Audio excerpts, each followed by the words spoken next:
عبداللہ بن جریح نے عبداللہ بن عمر سے کہا، اے ابو عبد الرحمن، میں نے تمہیں 4 ایسے کام کرتے ہوئے دیکھا ہے جنہیں تمہارے ساتھیوں کو کرتے ہوئے نہیں دیکھا۔ وہ کہنے لگے، اے ابن جریح وہ کیا ہیں؟ ابن جریح نے کہا کہ میں نے طواف کے وقت آپ کو دیکھا کہ 2 یمانی رکنوں کے سوا کسی اور رکن کو آپ نہیں چھوتے ہو۔ دوسرے میں نے آپ کو سبتی جوتے پہنے ہوئے دیکھا، اور تیسرے میں نے دیکھا کہ آپ زرد رنگ استعمال کرتے ہو، اور چوتھی بات میں نے یہ دیکھی کہ جب آپ مکے میں تھے لوگ ذی الحج کا چاند دیکھ کر لبیک پکارنے لگتے ہیں اور حج کا احرام باندھ لیتے ہیں،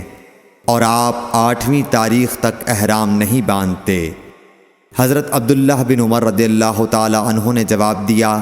کہ دوسرے ارکان کو تو میں یوں نہیں چھوتا کہ میں نے رسول اللہ صلی اللہ علیہ وسلم کو یمانی رکنوں کے علاوہ کسی اور رکن کو چھوتے ہوئے نہیں دیکھا، اور رہے سبتی جوتے تو میں نے رسول اللہ صلی اللہ علیہ وسلم کو ایسے جوتے پہنے ہوئے دیکھا کہ جن کے چمڑے پر بال نہیں تھے، اور آپ